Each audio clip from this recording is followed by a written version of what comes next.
Question A, B, C were partners in a firm sharing profit and losses in the ratio of 4-3-3 as on 31 December 2024. They decided to dissolve the firm and B was appointed to realize the assets and distribute the cash. B is entitled to 5% commission on the amount received from stock and debtors. Balance sheet ਆਪਾਂ ਨੂੰ given ਆ, ਉਸ ਤੋਂ ਬਾਅਦ ਅੱਗੇ ਆਪਾਂ ਨੂੰ ਕਿਹਾ ਵਾ further information given ਆ, ਉਸ ਤੋਂ ਬਾਅਦ prepare realization account, bank account and partners capital account. Realisation account prepare ਕਰ ਲੈਣੇ ਐਸੈਟਸ ਨੂੰ ਆਪਾਂ ਡੈਬਿਟ ਸਾਈਡ 'ਤੇ ਟ੍ਰਾਂਸਫਰ ਕਰ ਦਾਂਗੇ, ਲਾਇਬਿਲਟੀਜ਼ ਨੂੰ ਕ੍ਰੈਡਿਟ ਸਾਈਡ 'ਤੇ ਟ੍ਰਾਂਸਫਰ ਕਰ ਦਾਂਗੇ ਅਤੇ ਉਸ ਤੋਂ ਬਾਅਦ ਲਾਇਬਿਲਟੀਜ਼ ਦੇ ਪੈਸੇ ਦੇ ਦਾਂਗੇ। ਡੈਟਰਸ ਤੋਂ ਆਪਾਂ ਨੂੰ ਪੈਸੇ ਮਿਲੇ 4,50,000, ਗੁੱਡਵਿਲ ਤੋਂ 20,000, ਸਟਾਕ ਤੋਂ 3,50,000, ਇਹ ਬਾਈ ਬੈਂਕ ਦੇ ਨਾਮ ਨਾਲ ਲਿਖ ਦਾਂਗੇ। ਉਸ ਤੋਂ ਬਾਅਦ ਕ੍ਰੈਡੀਟਰ ਬਾਰ ਪੇਡ 5,75,000 ਇਨ ਫੁੱਲ ਸੈਟਲਮੈਂਟ ਦਾ ਆਪਾਂ ਕ੍ਰੈਡੀਟਰ ਨੂੰ ਕਿੰਨਾ ਲਿਖਾਂਗੇ, ਟੂ ਬੈਂਕ ਦੇ ਨਾਮ ਨਾਲ 5,75,000 ਹੀ ਲਿਖਣਾ, ਭਾਵੇਂ ਸਟਾਰਟਿੰਗ 'ਚ 6 ਲੱਖ ਸੀਗਾ। ਠੀਕ ਹੈ, ਉਸ ਤੋਂ ਬਾਅਦ ਓਲਡ ਲਾਇਬਿਲਟੀ ਸੀਗੀ ਫਰਮ ਦੀ, ਜਿਹੜੀ ਕੀ ਕਰਤੀ ਆਪਾਂ ਪਾਉਣਾ ਭੁੱਲ ਗਏ ਹੋਗੇ, ਦੈਟ ਵਾਜ਼ ਮਿਟਡ ਫਰਮ ਦਾ books and had to be paid 25,000, ਆਪਾਂ ਨੂੰ 25,000 ਹੁਣ ਦੇਣਾ ਪੈਣਾ ਗਾ, ਤਾਂ ਐਂਟਰੀ ਆ ਜੋ ਟੂ ਓਲਡ ਲਾਇਬਿਲਟੀ 25,000। ਠੀਕ ਹੈ, ਅਨਰਿਕਾਰਡਡ ਇੱਧਰ ਟੂ ਵਾਲੀ ਸਾਈਡ ਮਤਲਬ ਕੈਸ਼ ਦੇ ਨਾਮ ਨਾਲ ਹੀ ਆ ਜੂਗੀ, ਜਾਂ ਬੈਂਕ ਅਕਾਊਂਟ ਕਿਉਂਕਿ ਕੁਐਸਚਨ 'ਚ ਗਿਵਨ ਆ ਤਾਂ ਬੈਂਕ ਅਕਾਊਂਟ ਦੇ ਨਾਮ ਨਾਲ ਆ ਜੂਗੀ। ਪਹਿਲਾਂ ਵੀ ਆਪਾਂ ਬੈਂਕ ਅਕਾਊਂਟ ਨਾਲ ਐਸੈਟਸ ਪਾਈਆਂ ਹੈਗੀਆਂ। ਉਸ ਤੋਂ ਬਾਅਦ ਇਹਦੇ ਵਿੱਚ ਕਿਹਾ ਵਾਗਾ ਸੀ was insolvent and paid only 50%, ਇਹਦਾ ਆਪਾਂ ਨੂੰ ਅੱਗੇ ਉਹਦੇ ਪਾਰਟਨਰ ਕੈਪੀਟਲ ਅਕਾਊਂਟ ਦੇ ਵਿੱਚ ਲਿੰਕ ਹੈ, ਉੱਥੇ ਜਾ ਕੇ ਪਾਵਾਂਗੇ। ਬੀ ਨੂੰ ਆਪਾਂ ਕਿਹਾ ਸੀ ਉਹਨੂੰ 5% ਕਮਿਸ਼ਨ ਦੇਣੀ ਹੈਗੀ। ਠੀਕ ਹੈ, ਸਟਾਕ ਤੇ ਡੈਟਰਸ ਤੋਂ ਜਿੰਨੇ ਪੈਸੇ ਮਿਲਣਗੇ, ਸਟਾਕ ਤੇ ਡੈਟਰਸ ਤੋਂ ਕਿੰਨਾ ਮਿਲਿਆਗਾ 3,50,000 ਤੇ 4,50,000, ਟੋਟਲ ਕਰਕੇ 8 ਲੱਖ ਆ ਗਿਆ। 8 ਲੱਖ ਦਾ ਆਪਾਂ ਕੀ ਕੀਤਾ ਹੈਗਾ 5% ਉਹਨੂੰ ਦਿੱਤਾ ਹੈਗਾ 40,000 ਕਮਿਸ਼ਨ। ਦੋਨੋਂ ਸਾਈਡ ਟੋਟਲ ਕਰਾਂਗੇ, ਜੋ ਬੈਲੈਂਸਿੰਗ ਫਿਗਰ ਆ ਜਾਏਗੀ ਉਹ ਬਾਈ ਲਾਸ ਆ ਰਿਹਾ ਹੈਗਾ ਰੀਲਾਈਜੇਸ਼ਨ ਦਾ। ਉਸ ਤੋਂ ਬਾਅਦ ਪਾਰਟਨਰ ਕੈਪੀਟਲ ਅਕਾਊਂਟ ਪ੍ਰਪੇਅਰ ਕਰ ਲੈਣੇ ਹੈਗੇ। Balance brought down debit side 'ਤੇ ਲਿਖਾਂਗੇ, ਜਿਹਦਾ ਡੈਬਿਟ ਬੈਲੈਂਸ ਆ ਡੈਬਿਟ ਸਾਈਡ 'ਤੇ ਲਿਖ ਦਿਓ, ਜਿਹਦਾ ਕ੍ਰੈਡਿਟ ਬੈਲੈਂਸ ਆ ਕ੍ਰੈਡਿਟ ਸਾਈਡ 'ਤੇ ਲਿਖ ਦਿਓ। ਉਸ ਤੋਂ ਬਾਅਦ ਪਾਰਟਨਰ ਜਿੱਥੇ ਪਾਰਟਨਰ ਦਾ ਨਾਮ ਸੀਗਾ ਰੀਲਾਈਜੇਸ਼ਨ ਦੀ ਕਮਿਸ਼ਨ ਦੇ ਰਹੇ ਉਹ ਲਿਖ ਦਾਂਗੇ। ਇੱਕ ਲਾਸ ਹੋਏਗਾ ਰੀਲਾਈਜੇਸ਼ਨ ਦਾ, ਉਹ ਡੈਬਿਟ ਸਾਈਡ 'ਤੇ ਆਪਾਂ ਟ੍ਰਾਂਸਫਰ ਕਰ ਦਾਂਗੇ। ਐਸੈਟ ਦੇ ਵਿੱਚ ਪ੍ਰੋਫਿਟ ਐਂਡ ਲਾਸ ਅਕਾਊਂਟ ਦਾ 1 ਲੱਖ ਪਿਆ ਸੀ, ਇਹ ਆਪਾਂ ਡੈਬਿਟ ਸਾਈਡ 'ਤੇ ਟ੍ਰਾਂਸਫਰ ਕਰ ਦਾਂਗੇ। ਉਸ ਤੋਂ ਬਾਅਦ ਆਪਾਂ ਇਹਦਾ ਟੋਟਲ ਕਰ ਲਾਂਗੇ। ਸੀ ਦਾ 30,000 ਬੈਲੈਂਸ ਬਰੋਡ ਡਾਊਨ ਸੀ, 30,000 P&L ਦਾ ਸੀ ਅਤੇ ਰੀਲਾਈਜੇਸ਼ਨ ਦਾ ਲਾਸ ਸੀ। ਟੋਟਲ ਕਰਕੇ ਆਪਣਾ ਕਿੰਨਾ ਆ ਰਿਹਾ ਹੈਗਾ 1,12,500 ਆ ਰਿਹਾ ਹੈਗਾ। ਅਤੇ ਉਹਦੇ ਵਿੱਚ ਇਹਨਾਂ ਨੇ ਸਟਾਰਟਿੰਗ 'ਤੇ ਕਿਹਾ ਸੀ was insolvent and paid only 50% of what was due from him on his own account, ਮਤਲਬ ਉਹਦੇ ਅਕਾਊਂਟ ਦੇ ਵਿੱਚੋਂ ਜਿੰਨਾ ਵੀ ਹੋਊਗਾ ਉਹਦੇ 'ਚ ਸਿਰਫ ਉਹ 20 ਆਪਾਂ ਨੂੰ 50% ਦਊਗਾ, ਤਾਂ ਉਹਦਾ 50% ਕਿੰਨਾ ਹੋ ਜੂ 56,250 ਉਹ ਦਊਗਾ। ਅਤੇ ਬਾਕੀ ਜਿਹੜਾ 56,250 ਹੈਗਾ ਉਹ ਆਪਾਂ ਬਾਕੀ ਪਾਰਟਨਰਸ ਤੋਂ ਮੰਗਾਵਾਂਗੇ, ਸੋਲਵੈਂਟ ਪਾਰਟਨਰਸ ਤੋਂ। ਉਹਨਾਂ ਦੀ ਕਿਸ ਰੇਸ਼ੋ ਦੇ ਵਿੱਚ, ਕੈਪੀਟਲ ਦੀ ਰੇਸ਼ੋ ਦੇ ਵਿੱਚ। ਕੈਪੀਟਲ ਕਿਹੜੀ ਵਾਲੀ ਲੈਣੀ ਹੈ, ਆਫਟਰ ਡਿਸਟਰੀਬਿਊਟਿੰਗ ਦਾ ਰਿਜ਼ਰਵ ਵਗੈਰਾ। ਠੀਕ ਹੈ, ਜਿਹੜੇ ਵੀ P&L ਦੇ ਬੈਲੈਂਸ ਵਗੈਰਾ। ਹੁਣ ਆਪਣੇ ਕੋਲ ਬੈਲੈਂਸ ਸ਼ੀਟ ਦੇ ਵਿੱਚ 3 ਲੱਖ ਸੀਗਾ ਅਤੇ P&L ਦਾ ਲਾਸ ਸੀਗਾ 40,000 ਮਾਈਨਸ ਕਰ ਦਾਂਗੇ, ਉਹਦਾ 30,000 ਸੀਗਾ ਉਹ 30,000 ਮਾਈਨਸ ਕਰ ਦਾਂਗੇ। ਠੀਕ ਹੈ, ਕੋਈ ਰਿਜ਼ਰਵ ਵਗੈਰਾ ਹੁੰਦੇ ਉਹ ਐਡ ਹੋਣੇ ਸੀਗੇ ਬਟ ਹੈ ਨਹੀਂਗੇ, ਤਾਂ ਇਸ ਕਰਕੇ ਉਹ ਇਗਨੋਰ ਹੋ ਜਾਣਗੇ। 2,60,000 ਅਤੇ 1,70,000 ਆ ਗਿਆ, ਉਸ ਰੇਸ਼ੋ ਦੇ ਵਿੱਚ ਆਪਾਂ ਇਹਨੂੰ ਵੰਡਾਂਗੇ। ਠੀਕ ਹੈ, ਉਸ ਤੋਂ ਬਾਅਦ ਜਿਹੜਾ ਮਤਲਬ ਡੈਫੀਸ਼ੀਐਂਸੀ ਹੈ 26-17 ਦੇ ਵਿੱਚ ਵੰਡ ਕੇ ਇੱਥੇ ਆਪਾਂ ਪਾਤੀ ਹੈ ਬਾਈ ਏਜ਼ ਕੈਪੀਟਲ ਬਾਈ ਬੀਜ਼ ਕੈਪੀਟਲ, ਅਤੇ ਉੱਧਰੋਂ ਅਕਾਊਂਟ ਦੇ ਵਿੱਚੋਂ ਉੱਧਰ ਪਾ ਦਾਂਗੇ 2 ਸੀਜ਼ ਕੈਪੀਟਲ, ਏ ਦੇ ਵਿੱਚ ਡੈਬਿਟ ਸਾਈਡ। ਠੀਕ ਹੈ, ਅਮਾਊਂਟ ਪਾਵਾਂਗੇ ਅਤੇ ਬੀ ਦੇ ਵਿੱਚ ਵੀ ਡੈਬਿਟ ਸਾਈਡ 'ਤੇ ਅਮਾਊਂਟ ਪਾ ਦਾਂਗੇ 2 ਸੀਜ਼ ਕੈਪੀਟਲ ਦੇ ਨਾਮ ਨਾਲ। ਉਸ ਤੋਂ ਬਾਅਦ ਏ ਅਤੇ ਬੀ ਦੇ ਅਕਾਊਂਟ ਦੇ ਦੋਨੋਂ ਸਾਈਡ ਟੋਟਲ ਕਰਾਂਗੇ, ਜੋ ਬੈਲੈਂਸਿੰਗ ਫਿਗਰ ਆ ਜਾਏਗੀ ਟੂ ਬੈਂਕ ਅਕਾਊਂਟ ਦੇ ਨਾਮ ਨਾਲ ਲਿਖ ਦਾਂਗੇ। ਫਿਰ ਬੈਂਕ ਅਕਾਊਂਟ ਪ੍ਰਪੇਅਰ ਕਰ ਲਾਂਗੇ, ਇੱਧਰ ਟੂ ਬੈਲੈਂਸ ਬਰੋਡ ਡਾਊਨ ਲਿਖਾਂਗੇ। ਰੀਲਾਈਜੇਸ਼ਨ ਜਿੰਨੀਆਂ ਐਸੈਟਸ ਹੋਈਆਂ ਸੀਗੀਆਂ, ਪੈਸੇ ਆਏ ਉਹ ਡੈਬਿਟ ਸਾਈਡ 'ਤੇ ਲਿਖ ਦਾਂਗੇ। ਸੀਜ਼ ਕੈਪੀਟਲ ਤੋਂ 56,250 ਮੰਗਾਇਆ ਸੀ ਉਹ ਲਿਖ ਦਾਂਗੇ। ਉਸ ਤੋਂ ਬਾਅਦ ਲਾਇਬਿਲਟੀਜ਼ ਦੇ ਪੈਸੇ ਪੇ ਕੀਤੇ ਕ੍ਰੈਡਿਟ ਸਾਈਡ 'ਤੇ ਲਿਖ ਦਾਂਗੇ। ਏਜ਼ ਕੈਪੀਟਲ ਬੀਜ਼ ਕੈਪੀਟਲ ਨੂੰ ਆਪਾਂ ਜਿੰਨੇ ਪੈਸੇ ਪੇ ਕਰ ਰਹੇ ਹੈਗੇ ਉਹ ਲਿਖ ਦਾਂਗੇ। ਬੈਂਕ ਅਕਾਊਂਟ ਦੋਨੋਂ ਸਾਈਡਾਂ ਟੋਟਲ ਕਰਾਂਗੇ ਅਤੇ ਉਹ ਮੈਚ ਹੋ। ਇਹ ਆਪਣਾ ਫਲਕਚੁਏਟਿੰਗ ਕੈਪੀਟਲ ਅਕਾਊਂਟ ਮੈਥਡ ਹੈ, ਤਾਂ ਆਪਾਂ ਇਹਦੇ ਵਿੱਚ ਕਿਹੜੀ ਚੀਜ਼ ਫੋਲੋ ਕਰਾਂਗੇ, ਮਤਲਬ ਰੇਸ਼ੋ ਕਿਵੇਂ ਕੈਲਕੂਲੇਟ ਕਰਾਂਗੇ। ਆਫਟਰ ਡਿਸਟਰੀਬਿਊਟਿੰਗ ਦਾ ਰਿਜ਼ਰਵ ਕਮੂਲੇਟਿਵ ਪ੍ਰੋਫਿਟਸ, ਜਾਂ ਜਿਹੜੇ ਲਾਸਿਸ ਆ ਉਹਨਾਂ ਨੂੰ ਮਾਈਨਸ ਵਗੈਰਾ ਕਰਨ ਤੋਂ ਬਾਅਦ ਜੋ ਆਏਗਾ ਉਸ ਰੇਸ਼ੋ ਦੇ ਵਿੱਚ ਵੰਡਣਾ ਗਾ। ਬਟ ਜੋ ਰੀਲਾਈਜੇਸ਼ਨ ਡੀਜ਼ੋਲੇਸ਼ਨ ਤੋਂ ਬਾਅਦ ਚੀਜ਼ਾਂ ਹੋ ਰਹੀਆਂ, ਜਿਵੇਂ ਰੀਲਾਈਜੇਸ਼ਨ ਦਾ ਲਾਸ ਵਗੈਰਾ ਹੋ ਗਿਆ, ਉਹ ਚੀਜ਼ਾਂ ਇਹ 'ਚ ਕੰਸੀਡਰ ਨਹੀਂ ਕਰਾਂਗੇ। ਰੀਲਾਈਜੇਸ਼ਨ ਦੀ ਕਮਿਸ਼ਨ ਵਗੈਰਾ ਹੋ ਗਈ, ਉਹਨਾਂ ਚੀਜ਼ਾਂ ਨੂੰ ਨਹੀਂ ਦੇਖਣਾ।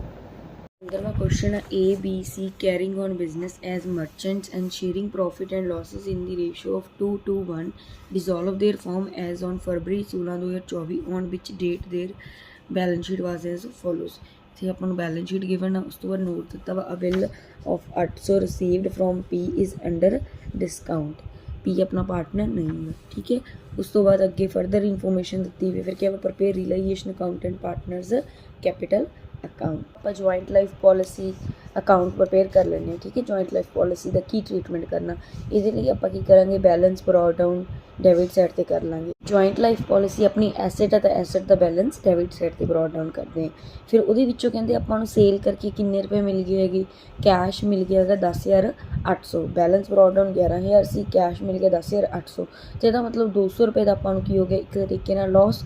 ਉਹ ਲਾਸ ਅਸੀਂ ਕਿੱਥੋਂ ਕਵਰ ਕਰਾਂਗੇ, ਜੁਆਇੰਟ ਲਾਈਫ ਪੋਲਿਸੀ ਰਿਜ਼ਰਵ ਦੇ ਵਿੱਚੋਂ 200 ਰੁਪਏ ਕਵਰ ਕਰ ਲਾਂਗੇ ਬਾਈ ਜੁਆਇੰਟ ਲਾਈਫ ਪੋਲਿਸੀ ਰਿਜ਼ਰਵ। ਫਿਰ ਅੱਗੇ joint life policy reserve account ਬਣਾ ਲਾਂਗੇ, ਉਹਦੇ ਵਿੱਚ ਇਹ ਆਪਣੀ ਇੱਕ ਤਰੀਕੇ ਨਾਲ ਲੈਵਲਟੀ ਹੈ, ਤਾਂ ਲੈਵਲਟੀ ਦਾ ਬੈਲੈਂਸ ਕ੍ਰੈਡਿਟ ਹੁੰਦਾ ਬਾਈ ਬੈਲੈਂਸ ਬਰੋਟ ਡਾਊਨ 8,000 ਲਿਖ ਦਾਂਗੇ। ਉਸ ਤੋਂ ਬਾਅਦ ਜੋ ਜੁਆਇੰਟ ਲਾਈਫ ਪੋਲਿਸੀ ਹੈ ਉਹਨੂੰ ਡੈਬਿਟ ਸਾਈਡ ਤੇ 200 ਰੁਪਏ ਲਿਖ ਦਾਂਗੇ, ਜਿਹੜਾ ਆਪਾਂ ਉੱਥੇ ਕਵਰ ਕੀਤਾ ਸੀਗਾ। ਬਾਕੀ ਜੋ ਬਚ ਜਾਏਗਾ ਰਿਜ਼ਰਵ ਉਹ ਪਾਰਟਨਰ ਦੇ ਵਿੱਚ ਓਲਡ ਰੇਸ਼ੋ ਦੇ ਵਿੱਚ ਵੰਡ ਲਾਂਗੇ। ਹੁਣ ਆਪਾਂ ਰੀਲਾਈਜੇਸ਼ਨ ਅਕਾਊਂਟ ਬਣਾ ਲੈਂਦੇ ਹੈਗੇ, ਇਹਦੇ ਵਿੱਚ ਐਸੈਟਸ ਨੂੰ ਡੈਬਿਟ ਸਾਈਡ ਤੇ ਟ੍ਰਾਂਸਫਰ ਕਰ ਦਾਂਗੇ, ਸਟਾਕ, ਡੈਟਰਸ, ਪ੍ਰੀਮਿਸਿਸ। ਹੁਣ ਜੁਆਇੰਟ ਲਾਈਫ ਪੋਲਿਸੀ ਨੂੰ ਟ੍ਰਾਂਸਫਰ ਕਰਨ ਦੀ ਜ਼ਰੂਰਤ ਨਹੀਂ ਗੀ ਕਿਉਂਕਿ ਇਹਦਾ ਟ੍ਰੀਟਮੈਂਟ ਆਪਾਂ ਅਲੱਗ ਕਰ ਚੁੱਕੇ ਹੈਗੇ।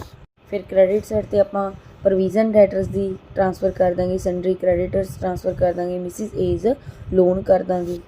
ਫਿਰ ਆਪਾਂ ਨੀਚੋਂ ਪੜ੍ਹ ਲੈਂਦੇ ਹਾਂ avail of 800 received from peas under discount, ਤਾਂ ਇਹਦੇ ਆਪਾਂ ਪੈਸੇ ਦੇਵਾਂਗੇ ਟੂ ਕੈਸ਼ ਅਕਾਊਂਟ 800 ਰੁਪਏ। ਉਸ ਤੋਂ ਬਾਅਦ assets except cash and joint life policy but sold to a company for 45,500 ਮਿਲੂਗਾ ਬਾਈ ਕੈਸ਼ ਅਕਾਊਂਟ ਲਿਖ ਦਾਂਗੇ।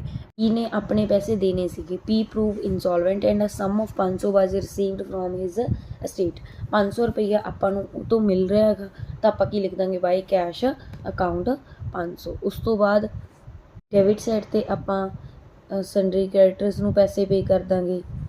ਕੁਐਸਚਨ ਦੇ ਵਿੱਚ ਕਿਹਾ ਹੋਇਆ ਸੀਗਾ ਵੀ 19,500 ਇਨ ਫੁੱਲ ਸੈਟਲਮੈਂਟ ਤਾਂ 19,500 ਲਿਖਾਂਗੇ। ਰੀਲਾਈਜੇਸ਼ਨ ਐਕਸਪੈਂਸਿਸ 3,000 ਆ ਉਹ ਪੇ ਕਰ ਦਾਂਗੇ। ਮਿਸਿਸ ਏ ਦਾ ਲੋਨ ਆ ਉਹ ਪੇ ਕਰ ਦਾਂਗੇ। ਬਸ ਫਿਰ ਦੋਨੋਂ ਸਾਈਡ ਦਾ ਟੋਟਲ ਕਰਾਂਗੇ, ਜੋ ਬੈਲੈਂਸਿੰਗ ਫਿਗਰ ਆ ਜਾਏਗੀ ਲਾਸ ਆ ਜਾਏਗਾ। ਫਿਰ ਅੱਗੇ ਕੈਪੀਟਲ ਅਕਾਊਂਟਸ ਪ੍ਰਪੇਅਰ ਕਰ ਲੈਂਦੇ ਹਾਂ। ਬੈਲੈਂਸ ਬਰੋਟ ਡਾਊਨ ਪਾਰਟਨਰਸ ਦਾ ਕ੍ਰੈਡਿਟ ਸਾਈਡ ਤੇ ਲਿਖ ਦਾਂਗੇ। P&L ਦਾ ਜੋ ਬੈਲੈਂਸ ਸੀਗਾ ਪਾਰਟਨਰ ਦੇ ਵਿੱਚ ਵੰਡਣਾ ਸੀ ਵੰਡ ਦਾਂਗੇ। ਜੁਆਇੰਟ ਲਾਈਫ ਰਿਜ਼ਰਵ ਸੀ ਪਾਰਟਨਰ ਦੇ ਵਿੱਚ ਵੰਡ ਦਾਂਗੇ। ਆਪਾਂ ਇਹਦਾ ਪਹਿਲਾਂ ਹੀ ਵਰਕਿੰਗ ਨੋਟ ਪ੍ਰਪੇਅਰ ਕਰ ਲਿਆ ਸੀ ਵੀ ਕਿਸ ਰੇਸ਼ੋ ਦੇ ਵਿੱਚ ਕਿਵੇਂ ਵੰਡਣਾ ਹੈ। ਠੀਕ ਹੈ, ਉਹ ਉੱਥੋਂ ਵੈਲਿਊਜ਼ ਚੱਕ ਕੇ ਲਿਖ ਦਾਂਗੇ। ਫਿਰ ਡੈਬਿਟ ਸਾਈਡ ਤੇ ਰੀਲਾਈਜੇਸ਼ਨ ਲਾਸ ਲਿਖ ਦਾਂਗੇ ਤੇ ਇੱਧਰ ਉਹ ਆਪਦੇ ਲਾਸ ਦਾ ਸ਼ੇਅਰ ਲੈ ਕੇ ਆਉਣਗੇ ਤਾਂ ਕ੍ਰੈਡਿਟ ਸਾਈਡ ਤੇ ਲਿਖ ਦਾਂਗੇ 35,20 ਤੇ ਸੀ ਸਿਰਫ ਕਿੰਨੇ ਲਿਆ ਸਕਦਾ ਕਿਉਂਕਿ ਉਹਦੀ ਪ੍ਰਾਈਵੇਟ ਸਟੇਟ ਦੇ ਵਿੱਚ 5,000 ਤੇ ਉਹਦੀ ਪਰਸਨਲ ਲੈਬਿਲਿਟੀ 4900 ਤਾਂ ਪਹਿਲਾਂ ਉਹ ਪਰਸਨਲ ਲੈਬਿਲਿਟੀਜ਼ ਪੇ ਕਰੇਗਾ ਤਾਂ ਆਪਾਂ ਨੂੰ ਵੱਧ ਤੋਂ ਵੱਧ ਕਿੰਨੇ ਦੇ ਸਕਦਾ, ਉਹ 100 ਰੁਪਏ ਦੇ ਸਕਦਾ।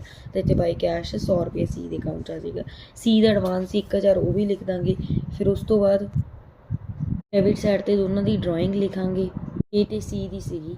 ਫਿਰ ਉਸ ਤੋਂ ਬਾਅਦ ਆਪਾਂ ਨੇ ਕੀ ਕਰਨਾ, ਏ ਤੇ ਬੀ ਦਾ ਜੋ ਮਤਲਬ ਕਿ ਦੋਨੋਂ ਸਾਈਡ ਟੋਟਲ ਕਰ ਲਓ, ਜੋ ਬੈਲੈਂਸਿੰਗ ਫਿਗਰ ਆ ਰਹੀ ਹੈਗੀ ਉਹੀ ਆਪਣੀ ਰੇਸ਼ੋ ਬਣ ਜਾਣੀ ਕਿਉਂਕਿ ਲਾਸ ਆਪਾਂ ਉਹਦੇ ਤੋਂ ਸ਼ੇਅਰ ਆਲਰੇਡੀ ਮੰਗਾ ਲਿਆ। ਵੈਸੇ ਲਾਸ ਨੂੰ ਨਹੀਂ ਕੰਸੀਡਰ ਕਰਦੇ ਹੁੰਦੇ, ਬਾਕੀ ਸਾਰੇ ਰਿਜ਼ਰਵ ਉਹਦੇ 'ਚ ਆਪਾਂ ਐਡ ਕਰਨੇ ਸੀਗੇ ਪਹਿਲਾਂ। ਠੀਕ ਹੈ, ਫਿਰ ਜਿਹੜੀ ਰੇਸ਼ੋ ਹੁੰਦੀ ਹੈ ਉਹਦੇ 'ਚ ਬਣਨਾ ਕਿਉਂਕਿ ਕਿਹੜਾ ਕਰੰਟ ਅਕਾਊਂਟ ਹੈ ਨਹੀਂ ਗਾ ਇਹਦੇ ਵਿੱਚ, ਮਤਲਬ ਇਹ ਕਿਹੜਾ ਆ ਗਿਆ ਹੈਗਾ ਫਲਕਚੁਏਟਿੰਗ ਕੈਪੀਟਲ ਅਕਾਊਂਟ ਆ ਗਿਆ। ਤੇ ਫਲਕਚੁਏਟਿੰਗ ਕੈਪੀਟਲ ਅਕਾਊਂਟ ਦੇ ਰੂਲ ਦੇ ਅਕੋਰਡਿੰਗ ਕੀ ਹੋਏਗਾ ਵੀ ਆਪਾਂ ਪਾਰਟਨਰ ਦੀ ਕਿਹੜੀ ਰੇਸ਼ੋ ਲਵਾਂਗੇ ਆਫਟਰ ਡਿਸਟ੍ਰੀਬਿਊਟਿੰਗ ਰਿਜ਼ਰਵ ਕਮੂਲੇਟਿਡ ਲਾਸਿਸ ਵਗੈਰਾ।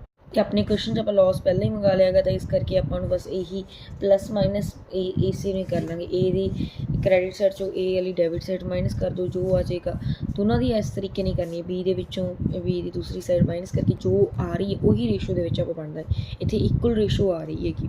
ਠੀਕ ਹੈ, ਫਿਰ ਆਪਾਂ ਕੀ ਕਰਾਂਗੇ, ਸੀ ਦੀਆਂ ਦੋਨੋਂ ਸਾਈਡ ਟੋਟਲ ਕੀਤੇ ਜੋ ਬੈਲੈਂਸਿੰਗ ਫਿਗਰ ਆ ਗਈ ਉਹ ਇਕੁਅਲੀ ਦੋਨਾਂ 'ਚ ਵੰਡ ਦਾਂਗੇ। ਠੀਕ ਹੈ, 100 ਰੁਪਏ ਦਾ ਹੀ ਫਰਕ ਸੀ ਤਾਂ 50-50 ਵੰਡ ਦਾਂਗੇ।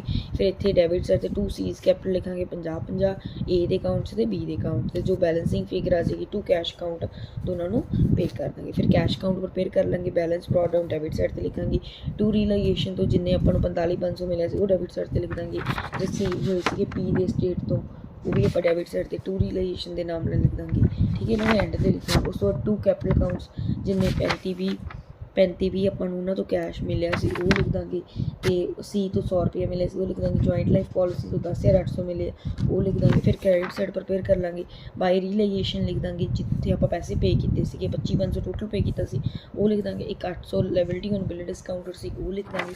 ਉਸ ਤੋਂ ਬਾਅਦ ਕੈਪੀਟਲ ਅਕਾਊਂਟਸ ਦੇ ਵਿੱਚ ਆ ਜਿਹੜਾ 21,070 ਆਪਾਂ ਦੋਨਾਂ ਨੂੰ ਦੇ ਰਹੇ ਹੈਗੇ ਏ ਬੀ ਨੂੰ ਉਹ ਆਪਾਂ ਲਿਖ ਦਾਂਗੇ। ਬਸ ਦੋਨੋਂ ਸਾਈਡ ਟੋਟਲ ਕਰਾਂਗੇ, ਟੋਟਲ ਮੈਚ ਹੋ ਜਾਏ। ਜਿਹੜੇ ਆਪਾਂ ਪਹਿਲਾਂ ਕੁਐਸਚਨ ਕੀਤੇ ਇਹ ਫਲਕਚੁਏਟਿੰਗ ਕੈਪੀਟਲ ਅਕਾਊਂਟ ਮੈਥਡ ਦੇ ਅਕੋਰਡਿੰਗ ਸੀਗੇ, ਹੁਣ ਕਰਨ ਲੱਗੇ ਹਾਂ ਫਿਕਸ ਕੈਪੀਟਲ ਅਕਾਊਂਟ ਮੈਥਡ ਦੇ ਅਕੋਰਡਿੰਗ। ਆਪਾਂ ਲਾਸਟ ਵੀਡੀਓ ਵਿੱਚ ਵੀ ਫਿਕਸ ਕੈਪੀਟਲ ਅਕਾਊਂਟ ਮੈਥਡ ਹੀ ਕੀਤਾ ਸੀਗਾ। 14ਵੀਂ illustration ABC are partners in a business dividing profits equally. Their balance sheet as at 31 March 2024 is as follows.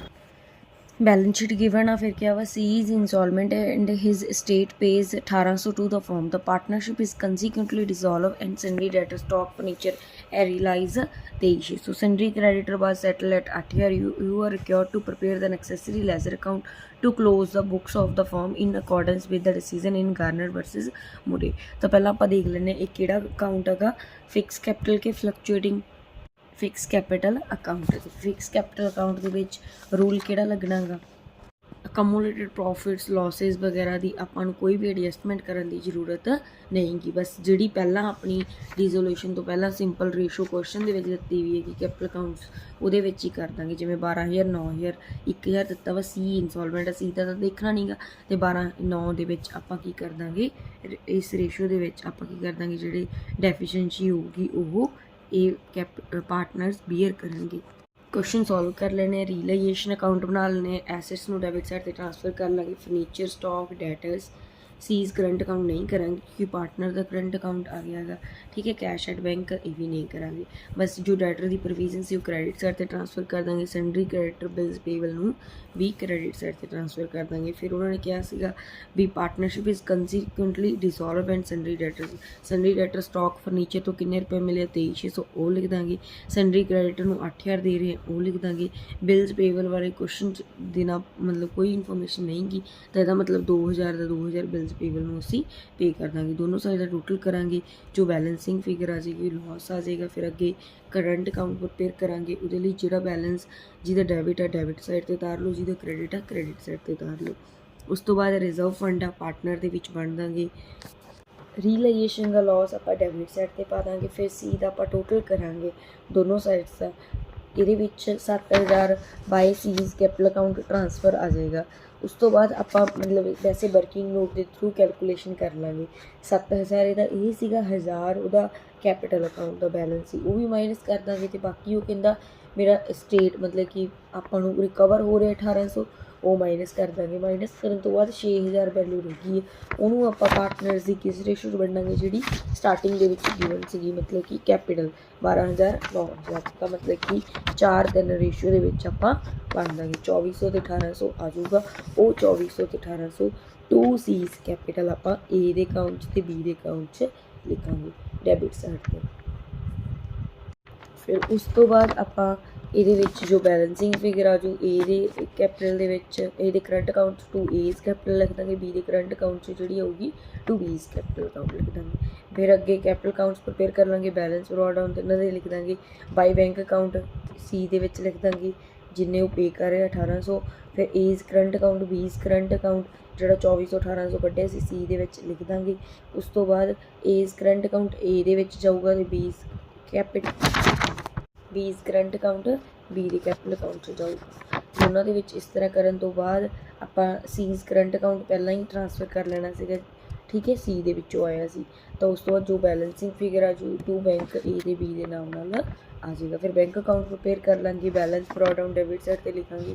2 ਰੀਲਾਈਜੇਸ਼ਨ ਜਿੰਨੀਆਂ ਐਸੈਟ ਰਿਲਾਈਜ਼ ਹੋਈਆਂ ਸੀਗੀਆਂ, ਬਾਈ ਰੀਲਾਈਜੇਸ਼ਨ ਸੈਂਡਰੀ ਕ੍ਰੈਡਿਟਰ ਬਿਲਸ ਪੇਬਲ ਦਾ ਲਿਖ ਦਾਂਗੇ ਏਜ਼ ਡੈਬਿਟ ਸਾਈਡ 'ਤੇ। ਫਿਰ ਏਜ਼ ਕਰੰਟ ਅਕਾਊਂਟ, ਬੀਜ਼ ਕਰੰਟ ਅਕਾਊਂਟ ਜਿੰਨਾ Los ਉਹ ਲੈ ਕੇ ਆਏ ਸੀਗੇ 2 ਸੀਜ਼ ਕੈਪੀਟਲ ਲਿਖ ਦਾਂਗੇ ਜਿੰਨਾ ਉਹਦੇ ਸਟੇਟ ਨੇ ਪੇ ਕੀਤਾ ਉਹ।